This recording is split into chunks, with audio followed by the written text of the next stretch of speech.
Transgender rights campaigners and advocates have urged people not to panic after years of debate about the legal definition of a woman concluded yesterday with a landmark Supreme Court ruling, meaning that a woman in UK law refers to biological sex. While judges say the concept of sex is binary, they say the ruling should not be seen as a triumph of one side over another, and transgender people still have legal protection from discrimination.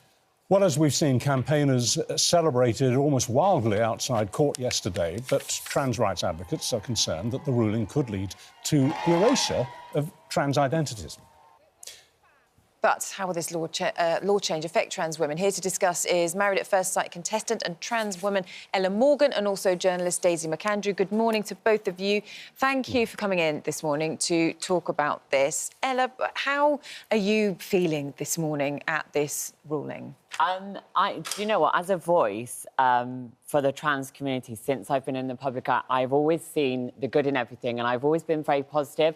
And I hate to say this, but for the first time since I've had that title or that role, I actually do feel nervous and scared. But not only for myself, but for the community, because it's the unknown. I think there's a lot that has been said that there's not clarity, there's not, you know, we're not sure exactly what is going to happen in terms of passports, you know, toilets, gym change rooms. There's so many things logistically that need to be discussed. And then to have the headline that, you know, the definition of a woman is biological sex, makes me feel, and trans people feel, as though we're defined as a man. You know, I'm essentially a man in a lot of people's eyes, and legally, potentially now on paper, I could be, and that's scary. So the devil's in the detail, isn't it, now? Now we know what the law is now, and that's absolutely crystal.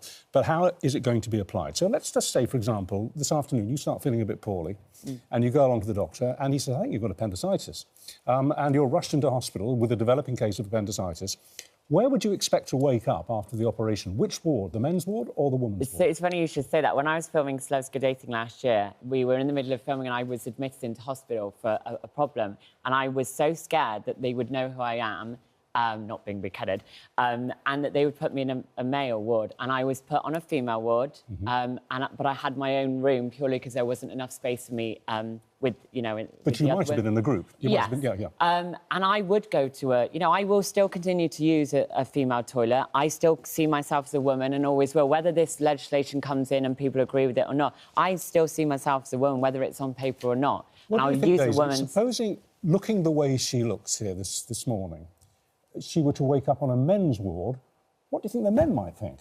Well, I think, firstly, it's not about what the men think, it's about what Ella would think, and it would clearly be very distressing for Ella. And I have huge sympathy for Ella and the trans community this morning as they digest this interpretation of the law. And as Lord Hodge said, he doesn't want it to be triumphalist on either side, and I didn't like the pictures of people on my side popping champagne bottles and so on, because I don't think that's the way to go ahead. I do think the politicians have been completely lily-livered about this whole issue for years and years now, and created a situation that then needed the courts to rule instead of Parliament. It actually should have been Parliament sorting this out. So how did you feel yesterday, as someone who's written a great deal about this subject, calling for this change in the law, and it's happened now? If you didn't feel victorious, what did you feel?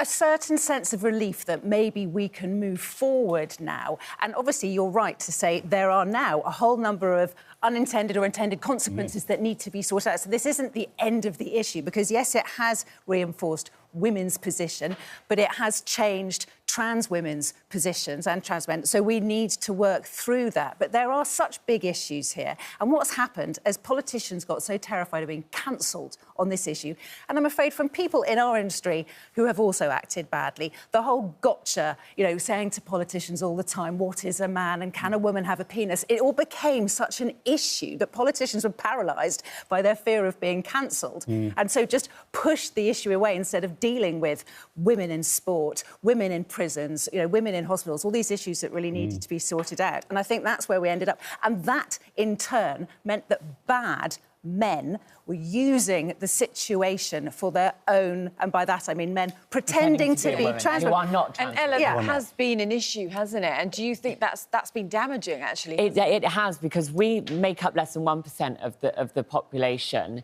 And I just feel because of one person or a few people, a very small minority, this has now given us consequences. Who identified as a woman and wanted to be put in a woman. Yeah. Yes, that has now affected all of us because of a few people doing a few bad things who are not trans. We are now the ones suffering, and it affects us. Do you see what I mean? I completely agree, but the situation had created... There was so much publicity around the situation, and I think, you know, these bad players, bad actors thought, here's an opportunity for me to do something, and nobody will have the courage to say, you are not a trans woman, you're a man in a skirt pretending to be a trans woman, because everybody was worried about being cancelled. We got into that situation. Is this a conundrum that we're never actually going to quite solve, in the sense that obviously women have rights? I'm married to a feminist. I've been a proponent of women's rights all my adult life. But clearly, trans women have rights too. But somehow there seems to be a difficulty in drawing the line. Because, for example, you know, we know that a lot of women feel either threatened or embarrassed by the very notion, even if it doesn't actually happen to them, but by the very notion of having a trans woman in their midst in a changing room. We know that they feel uncomfortable and they feel they have the right not to have that imposed on them. You, on the other hand, would feel extremely awkward if you woke up on a male ward after an operation.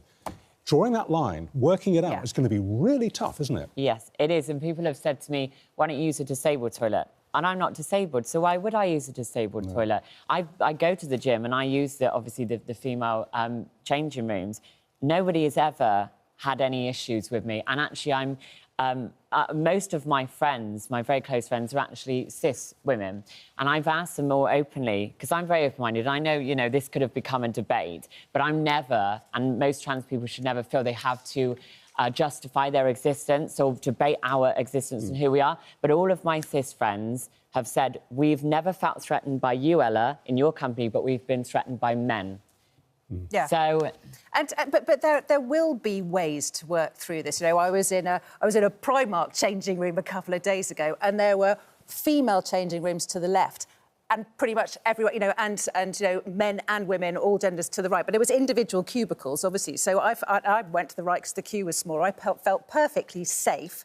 But you know, could have been trans women, trans men, you know, alongside the cubicles. But the women, if they were concerned, could make sure they went to... So there's a choice to be made there. I mean, I think, you know, one of the things is, isn't it, that organisations, hospitals, prisons, businesses, everybody's going to be looking at their policies now, aren't they, to see if changes need to be made, to see what this means, to see how they can find solutions to it. Ella, I think, what would your message be then when they're looking at how this works in practice?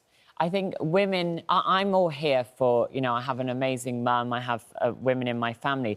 I'm all for protecting women and their rights. I'm not here to take away anybody's rights.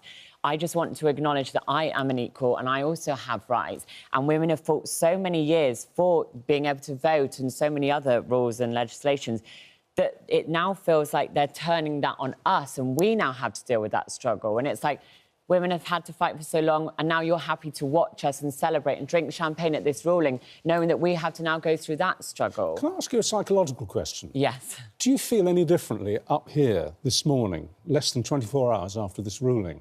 Because you know that in a given situation, a legal situation, you could be technically opposite a judge, or indeed anybody, but let's just say a judge, who would look at you and say, I'm very sorry to tell you, but legally, you're a man, you're not a woman. That could now be said legally. How does that leave you feeling? Well, Richard, I'm not being silly. I know biologically I am male. I'm not taking that away. I am a woman in my eyes. I am a trans woman. I'm a woman who happens to be trans. But I'm not saying I'm not biologically, you know, a female, because I'm not. That would be me lying. I acknowledge that. Yeah.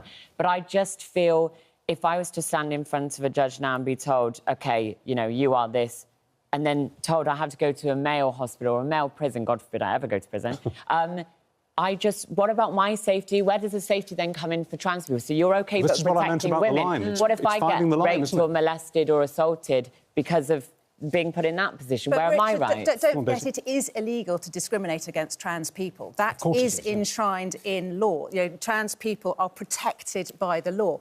But, of course, what we've got now is a situation where now people will have to work out what the line is. And on things like NHS, there has been an absolute muddle there, because when you change gender, you know, when you get the certificate, your NHS number gets changed. Yeah.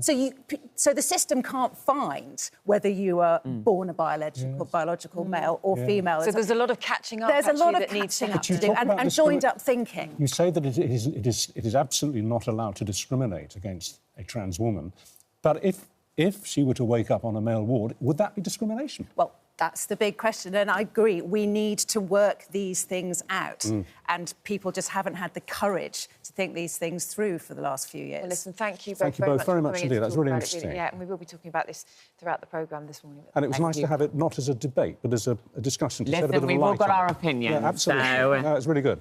Well, we'll be discussing this, obviously, with the Minister of the Day, who'll be joining us at 8:30 this morning, precisely how we're now going to go forward from here.